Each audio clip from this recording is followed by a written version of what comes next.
हम्म.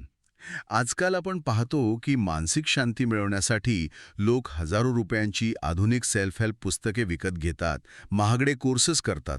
पण असा विचार करा की आजच्या या धावपळीच्या जगात आपल्याला जे मानसिक स्थैर्य हवंय त्याचा अचूक मार्ग चक्क 17व्या शतकातल्या एका रचनेत आधीच दिला असेल तर? हो, हे खरोखरच थक्क करणार आहे. नक्कीच. आजच्या ह्या आपल्या सखोल चर्चेत आपण समर्थ रामदास स्वामींच्या मनाच्या श्लोकांमधील 4थ्या श्लोकाचा वेध घेणार आहोत. यातले इशारे आजच्या काळाला किती तंतोतंत लागू पडतात हे आपण पाहणार आहोत. आणि इथे सर्वात लक्षवेधी गोष्ट म्हणजे हा दृष्टिकोन किती मानसशास्त्रीय आहे. आपण श्लोकातील वासना या शब्दापासून सुरुवात करूया. वासना दुष्ट कामा न ये रे असा उल्लेख तिथे आहे. आता सामान्यतः वासना म्हटलं की लोकांचा समज फक्त शारीरिक इच्छेपुरता मर्यादित असतो. हो, पण याचा अर्थ त्याहून खूप व्यापक आहे. म्हणजे यात नक्की अजून काय काय अपेक्षित आहे? केवळ भौतिक सुख नाहीत, तर सत्तेची लालसा किंवा पैशाचा हव्यासही यात येतो का? अगदी 100%.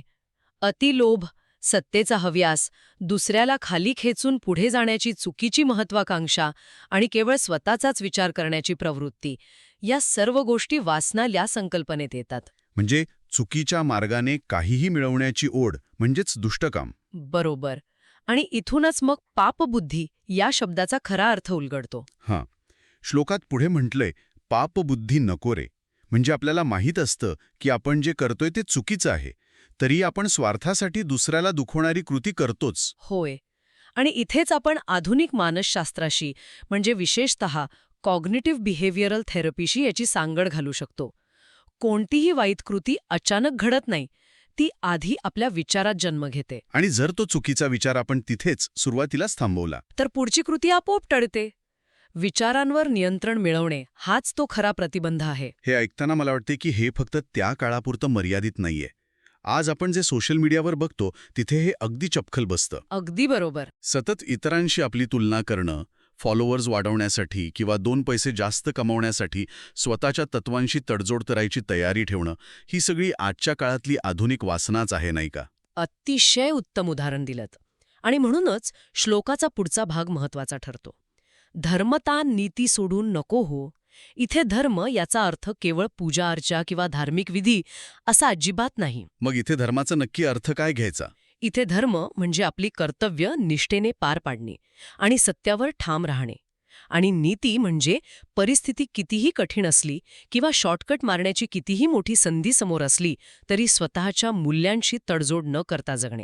मगाशी आलेल्या सोशल मीडियाच्या उदाहरणाप्रमाणे तिथे झटपट यश मिळवण्याची मोठी लालसा असते. हो, पण हा श्लोक आपल्याला स्पष्ट सांगतो की तात्पुरत्या लाभासाठी स्वतःची मूल्ये विकू नका. यशापेक्षा तुमचा स्वभाव, तुमचं चारित्र्य नेहमी मोठं असायला हवं. ठेवायचं यावर काही ठोस उपाय आहे का? नक्कीच आहे. आणि तोच या श्लोकाचा गाभा आहे. अंतरी सार विचार राहो. सार विचार म्हणजेच आपला विवेक, आपली सदस्व विवेक बुद्धी नेहमी जागृत ठेवणे. विवेक जागृत ठेवणे म्हणजे नेमकं काय करायचं? म्हणजे कोणत्याही भावनेच्या किंवा रागाच्या भरात लगेच निर्णय न घेणे.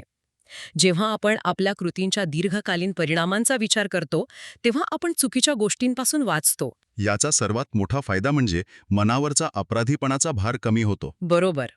निर्णय प्रक्रियेत एक प्रकारची स्पष्टता येते आणि साहजिकच आत्मविश्वास वाढतो. हाच सार विचार खऱ्या अर्थाने आपल्याला मानसिक स्थैर्य देतो. काय भारी विचार आहे हा. म्हणजे आपण जर या संपूर्ण विषयाकडे बघितलं तर हा एक छोटासा श्लोक आपल्याला किती मोठा जीवनमंत्र देतोय. वाईट आकर्षण टाळणं, चुकीच्या विचारांना खतपाणी न घालणं, आपली मूल्य न विसरणं आणि आपलं विवेक नेहमी जिवंत ठेवणं. हो, आजच्या माहितीच्या आणि मोहाच्या अतिरेकात जिथे प्रत्येक गोष्ट आपल्याला भुरळ घालतेय, तिथे स्वतःच्या मनावर ताबा ठेवणं हाच खऱ्या यशाचा आणि मानसिक शांततेचा एकमेव मार्ग आहे, हे यातून स्पष्ट होतं. अगदी अचूक विश्लेषण केलंत. मनावर नियंत्रण ठेवणे म्हणजेच खरा आत्मसंयम. पण जाता जाता यातून एक अतिशय गंभीर आणि विचार करायला लावणारा प्रश्नही निर्माण होतो. कोणता प्रश्न? आपण पाहिलं की सर्वच चुकीच्या कृतींची सुरुवात आपल्या विचारांमधूनच होते आणि त्यावर ताबा ठेवणं गरजेचं आहे. पण आजच्या जगात आपले विचार खरंच आपले राहिलेत का? म्हणजे तुम्हाला म्हणायचंय की इंटरनेट आणि सोशल मीडियाचे अल्गोरिथम्स होतेच. हे अल्गोरिदम आणि आजूबाजूचे सतत बदलणारे वातावरण आपल्या न कळत आपल्या विचारांवर नियंत्रण मिळवत आहेत. अशा परिस्थितीत आपण खऱ्या अर्थाने आपल्या सार विचारांचे नियंत्रण करत आहोत की या डिजिटल जगाच्या गोंधळात आपण नकळतपणे आपला विवेक हरवून बसत आहोत? बापरे, हा खरंच खूप खोलवर विचार करायला लावणारा मुद्दा आहे. आपण आपला विवेक खरंच जपत आहोत की तो अल्गोरिथमच्या हाती सोपवला आहे, यावर सर्वांनी नक्की विचार करायला हवा.